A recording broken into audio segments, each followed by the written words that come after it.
world. But what is a favorite recipe? I don't know. I'm sure you've got a few, I've got a few myself. And it seems that the greatest recipes actually come from the most unusual places.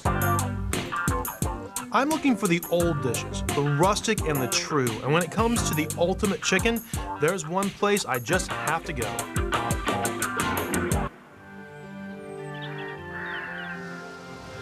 You know, there are few things in life as perfect as a simple roast chicken, and I have found it here on the Cotswolds in the heart of the English countryside. Louise Smale has been perfecting the art of the roast chicken for over 20 years, and around here it is a very hot ticket if you get invited for lunch, and I am very excited about it. Hey, puppy. What's your name? Jack? Russell? Louise? Hello, Tyler. It's great you're here. Ah, this is such a beautiful place. Yeah, it's wonderful, isn't it? Louise here is very famous in this part of England for her roasted chicken, and that's what we're here to do. Yeah, so I guess we better go and find a good free-range chicken. Sounds good to me. Come on, puppy, let's go. Hi, morning, Mrs. Smale. Hello, Tom. How are you? Very well, thank you. How are you today? Fine. And we've come to buy a really nice traditional English roast chicken. Louise says you got the best chickens in town. Right, that's correct. Yeah. Right, there's a nice one there. That's a free-range chicken. I mean, just look at the breast alone. I mean, I've got big hands, and that's about the size of my palm. And we need anything else? Yes, we certainly do. Streaky bacon, definitely. We do about 3/4 of a pound. That sounds about right, I think. And there's 3/4 there. Tight this chains. Pretty good, huh? Louise, what do we need to do first? So we're going to take off the string to tie it up with, and then we can prepare the breast. I'm taking a sharp knife. Okay. It actually comes away quite easily. Yeah, with your fingers you can actually slide it in. So that's all ready now to have the very fine slices of lemon and the butter very inside sneaky. it. So let's make our bread stuffing, shall we? So we need a chopping board. Okay. And then onion. So I'm going to cut my onion in half like that, and then I'm going to slice it like that. And then across, taking the knife like that, going in that way, and then you just go down that way again. And you went to the Cordon Bleu I went school to the also? Cordon Bleu School of Cookery, and that was one of the first things I learned how to do. Serious cook here. So we're going to take about an ounce of butter, and then we're going to pop that into the pan. About a tablespoon and a half of butter. Meantime, we can be grating our lemon rind. Okay. The lemon gives it the most wonderful, fresh flavour. Yeah, it's clean. It's a really clean flavour. Yeah. I'm going to pop the onions into the butter till they become translucent. So now we're going to prepare our herbs. We've got fresh sage from the garden. Okay. And fresh thyme from the garden. So that's ready to chop. Like a ninja. And you just literally do that. The smell is wonderful, isn't it? Yeah, I just love that. And we're going to take our breadcrumbs, add our herbs, squeeze half a lemon. Now, we'll just look at our onions, and I think our onions look really quite good now. You can see they're soft, they're not brown. We will add our beaten egg, the lemon, a bit of salt and pepper. Mix that round. Like that. Ooh, that smells. It smells good, doesn't it? Everything just came together. So now we're going to slice our lemon very finely. Okay. This is going to just be slit under the skin. Paper thin slices of lemon. Slices. And we're going to just slip these slices down underneath it.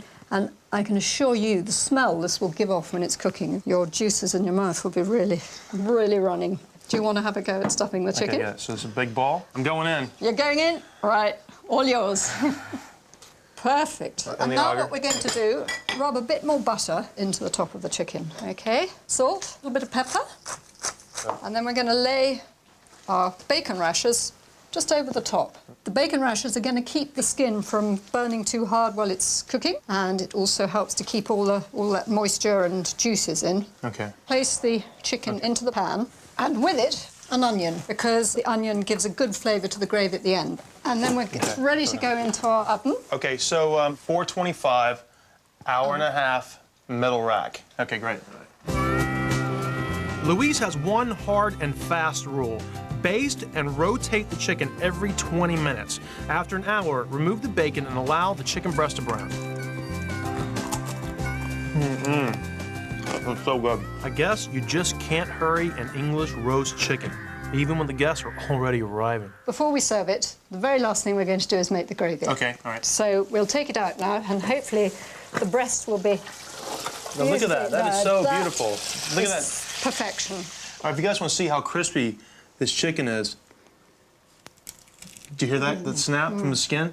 Oh, doesn't that look good? Okay, cool. All right, So now we're going to transfer it onto a plate. Okay. You can see the juices are running absolutely clear. The juices, if you guys want to take it. Very important to see that the juices are clear and not pink. Now, we're going to make the gravy. An Englishman really likes his gravy. Yeah. First, drain the fat off. I just want the drippings at the bottom. I'm going to leave a little bit of fat. Mix some flour into our gravy to make a roux. About a tablespoon of flour, I would say. That's perfect. Look at the colour of it.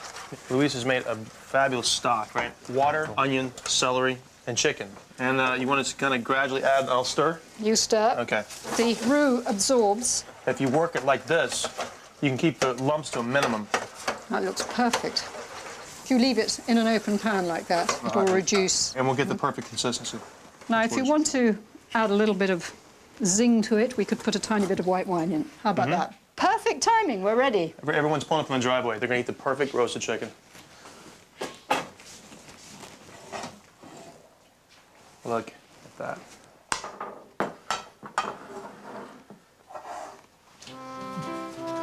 Oh, look at that.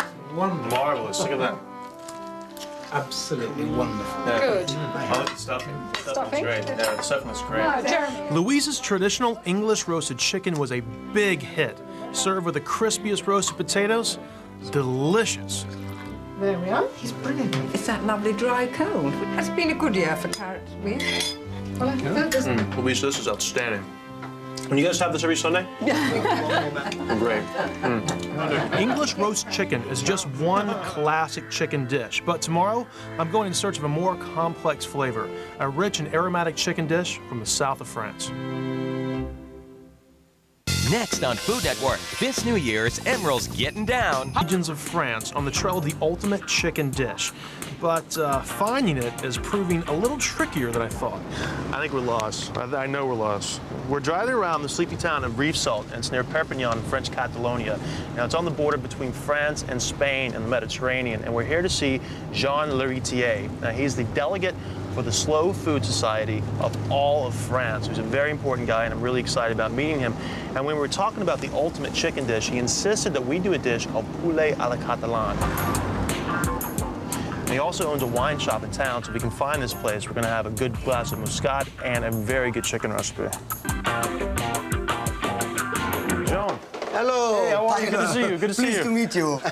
Henri, viens Henri. voir, je vais te présenter Tyler Bonjour. Florence, How Henri are you? Leritier. That's Good my to see cousin. you. Oh, you guys look alike, I can tell. Yes. So we created La Maison du Muscat. And Maison du Muscat sells many great Muscat Rivesaltes, which is the main wine we do in this area. Muscat is my favorite dessert wine. Oh, thank you. It's and fluid. you will try some Muscat. Absolutely, I would love to.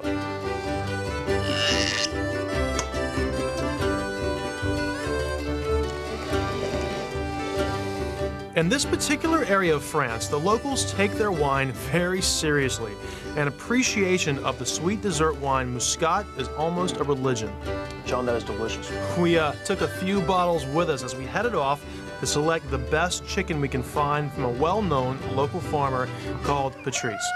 Alors, Patrice, je te présente Tyler Florence. Patrice. Bonjour, Patrice. How are you? Patrice. Bonjour. Yeah, nice to meet you. That is, I think that's the ugliest chicken I have ever seen. Well, They're really kind of interesting looking. Like a His little... name is Coupelet, Coupelet, which okay. means bare neck. And it's a great brand, a great breed of It looks like he has a chicken. little toupee. Yes. That's very funny. Look at that guy. So what do the Coupelet eat? What do they? Comment je les Coupelet? Du maïs, des tomates. Look at that tomato. You Yes. feed the fresh tomato. Look at that. Look at this thing. Yes. It's like a salad bar. Look at this. I mean, these are heirloom green zebra tomatoes. Yes. And the chickens actually eat this stuff. It's fantastic. And then and melon too, right? Melon. Like Cavallon melon. You can try the tomato. So it's just fresh tomato. Yeah, look at that. Wow. And me. Please for you. That's delicious. Wow. Well, in fact, they enjoy it more than any other food. It's so great, like how serious farmers in France actually take their food, from the wine, the Muscat, to the chicken, to what you feed the chicken. They have a good diet, and they're free range, and they walk around, they enjoy themselves in the beautiful sunshine in the south of France. Not a bad life for chicken. Coupelet, coupelet, coupelet, coupelet. Sorry guys, we got Dave with the frying pan. Coupe, coupe, coupe. Jean, tell me about this dish, poulet à la catalane. Poulet à la catalane is a very traditional Catalan dish. We use chicken, and this chicken is the one we bought to Patrice. Oh, from Patrice, yeah, exactly. This afternoon. Poor fella. With this, we use onion, garlic, and fresh tomato puree from Patrice. And then the very special thing, an old Catalan recipe, we use bitter oranges, in fact, wild oranges. Right. Yes. These are beautiful. You see? They smell great, too. So you get a kind of sweet and sour recipe without sugar. So we also use olive oil from the area to brown the pieces of chicken. Good Catalonian olive oil. Yes. Yeah. I just want to brown them about 10, 15 minutes. Okay, so we leave the chicken to brown, and now we are going to chop the dry duck, you see. Beautiful piece. What's it taste like? Now we put it in the chicken. Okay, so they are browned, and we're going to take a dish and to put them inside of this dish. So we finish to grab these pieces of dried duck, you see. Yeah, it smells fantastic. So now we are going to chop the garlic and the onion. Okay. I try not to cry. Yeah, don't. We put some more olive oil. And we still have the drippings from the chicken and the Yes, this is good. the duck ham. To brown the onions, just between golden and brown, you see. And you have all this great flavor in the bottom of this pan. Yes. So how long do we saute this for? It lasts about 5 to 10 minutes, you 5 to see. 10 minutes, It begins to golden. So we can add the fresh tomato coulis inside. Fresh tomato puree. That's Yes. beautiful. And this can be browned again for about 10 minutes. You see the brown color? Mm-hmm. So now it's time to add the chickens. And nothing splashes like tomato sauce. One do it really very carefully. It's nice. And now we are going to add the flour. You see how it begins to Definitely starts to tighten up. agglomerate around the pieces of meat. We just put the water, some salt and pepper. Okay. And taste. How's this? Good. And then it will cook about 40 minutes. Okay, really slow, right? Slowly, the slowest way. Very slow because you just want to see a bubble popping up. Bloop, Yes. bloop, bloop. As Jean's fantastic dish slowly cooks, I can hardly wait to taste those authentic local flavors.